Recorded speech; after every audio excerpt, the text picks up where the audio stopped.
आज black and white में हम सबसे पहले आपको इश्क के खूनी खेल के बारे में बताएंगे। और ये खबर राजनीति के बारे में नहीं है, ये खबर चुनाव के बारे में नहीं है, ये खबर नेताओं के बारे में नहीं है, ये खबर आपके बारे में है, आपके परिवार के बारे में है, आपके परिवार में आपके बच्चों और आपके परिवार में युवाओं के बारे में है, हमारे समाज के बारे में है। क्योंकि ये वो खतरनाक खेल है जिसमें हमारे देश के ज्यादातर युवा अब फंसते चले जा रहे हैं।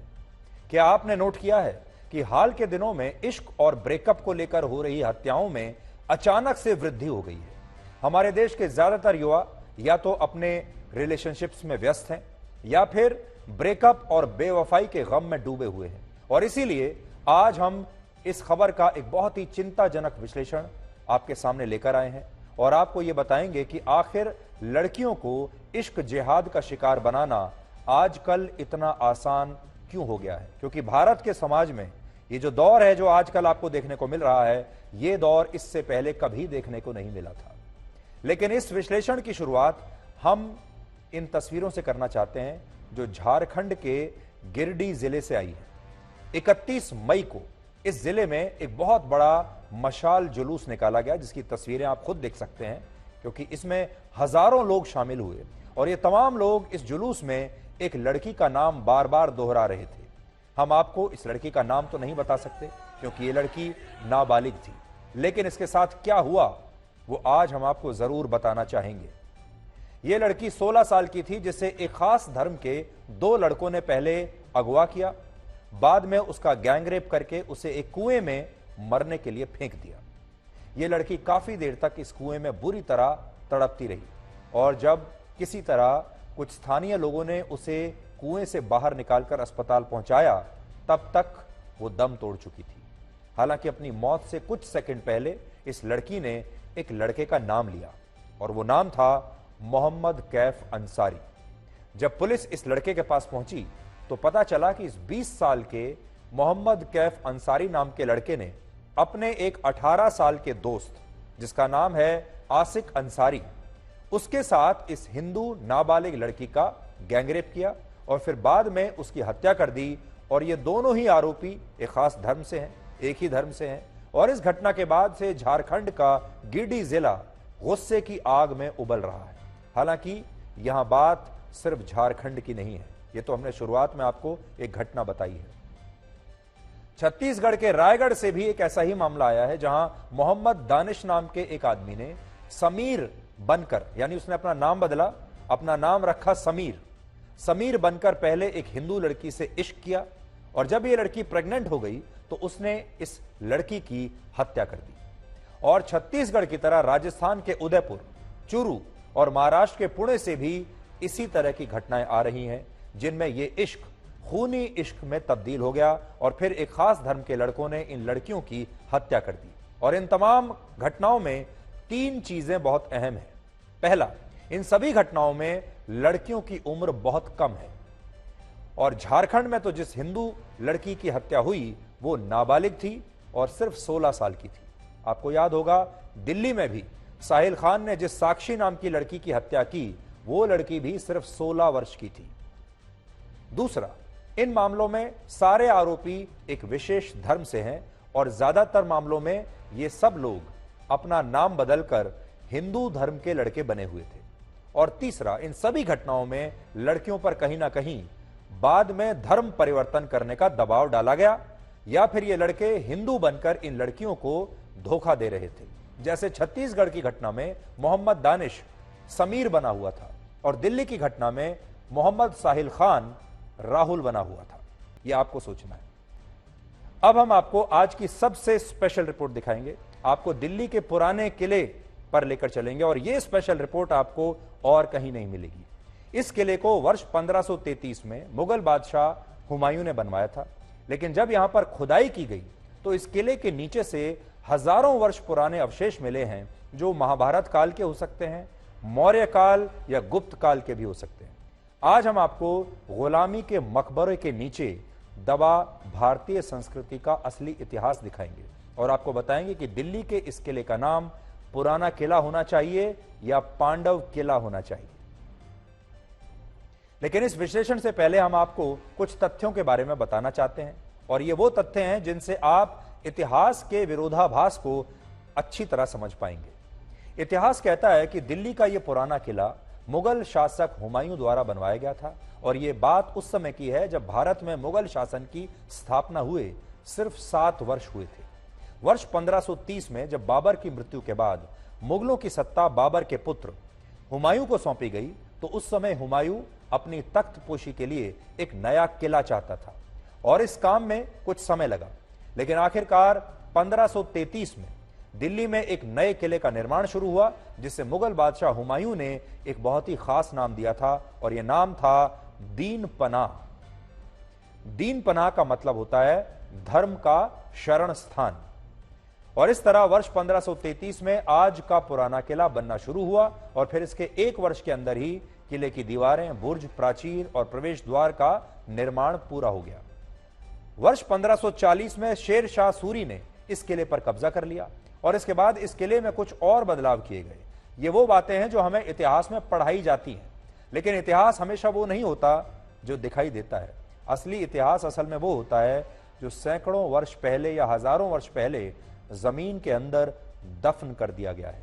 इसीलिए आज अगर आप अपने चारों तरफ देखते हैं तो जितने भी आपको अपने देश में बड़ी बड़ी इमारतें दिखाई देती हैं जो पुरानी हैं, उनमें ज़्यादातर मुगलों द्वारा बनाई गई इमारतें हैं या फिर अंग्रेज़ों द्वारा बनाई गई इमारतें हैं।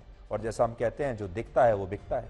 इसीलिए ज़्यादातर लोग आज अपने भारत के इतिहास को या तो अंग्रेज़ों तक सीमित करके देखते हैं या फिर मुगलों के काल तक, और बहुत ज़्यादा हुआ तो सल्तनत के काल तक, दिल्ली सल्तनत के काल तक देखते हैं। उससे पीछे हमारे देश में क्या होता था ये कोई जानने की कोशिश नहीं करता।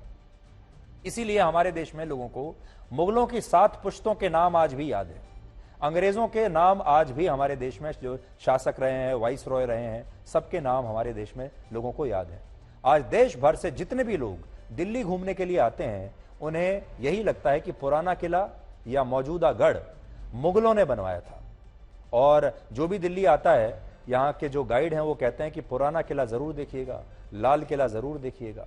लेकिन जो हम आपको आज बता रहे हैं, जो आप देखते हैं, ये आधा सच है। आर्कियोलॉजिकल सर्वे ऑफ इंडिया द्वारा इस किले में जिन निर्धारित स्थानों पर खुदाई और सर्वेक्षण का काम इस समय चल रहा है, उसमें यह पता चला कि इस किले का प्राचीन अस्तित्व महाभारत काल के समय का हो सकता है। एएसआई को इस किले में की जा रही खुदाई के दौरान ऐसे अवशेष और खास प्रकार की मिट्टी के बर्तन मिले जो 1100 से 1200 ईसा पूर्व के हो सकते हैं। इसके अलावा इस खुदाई में हिंदू देवी देवताओं की मूर्तियां मिली हैं, जिनमें भगवान गणेश की मूर्ति है, देवी गज लक्ष्मी की मूर्ति है, और इसमें भगवान बैकुंठ विष्णु के भी अवशेष मिले हैं। सोचिए, पुराने किले के नीचे ये सब कुछ मिल रहा है, और एएसआई का कहना है कि उसे अलग अलग समय के सिक्के, अलग अलग काल के, अलग अलग युगों के सिक्के, राजमुद्रा और जानवरों के भी अवशेष मिले हैं। और ये सर्वेक्षण और खुदाई इस बात की तरफ इशारा करते हैं कि जिस पुराना किला को मुगलों से जोड़कर देखा जाता है, उसका इतिहास असल में कुछ और है, और इससे भी कहीं ज्यादा पुराना है। जो तस्वीरें आप देख रहे हैं, ये वो अवशेष हैं जो पुराना किला के कुछ इलाकों में, कुछ क्षेत्रों में, कुछ जगहों पर जब खुदाई की गई तो ये वो अवशेष हैं जो मिले हैं। देखिए, इंसान अक्सर सतह के ऊपर बनाए गए ढांचे को ही इतिहास मानता है, क्योंकि वही उसे दिखता है। लेकिन कई बार यही इतिहास इसी सतह के नीचे दफन भी हो जाता है।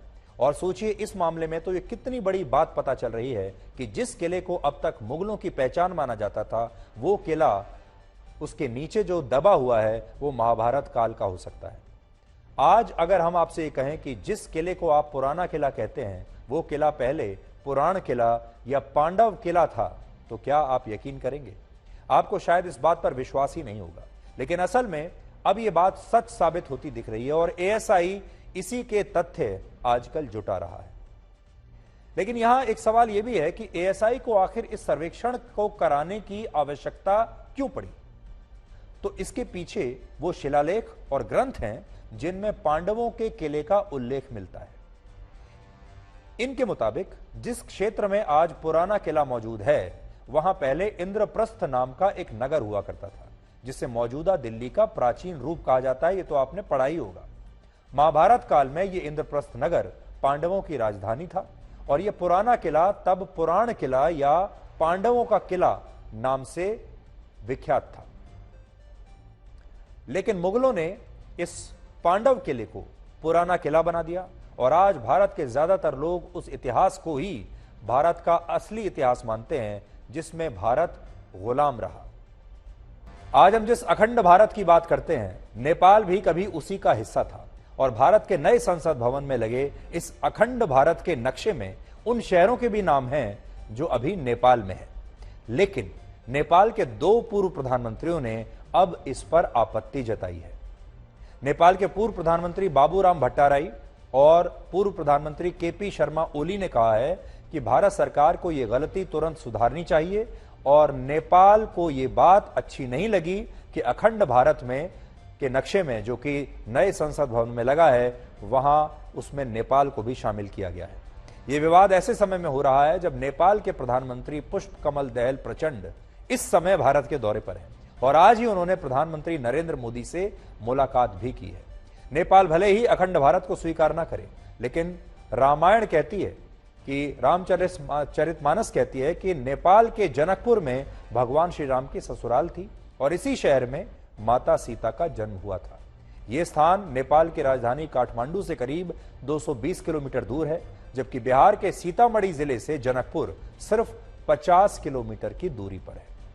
जनकपुर में जानकी मंदिर है जो भारत के लोगों के लिए आस्था का एक प्रमुख केंद्र है और इसके अलावा यहां वो विवाह मंडप भी मौजूद है जहां ऐसा माना जाता है कि भगवान श्री राम और माता सीता का विवाह हुआ था।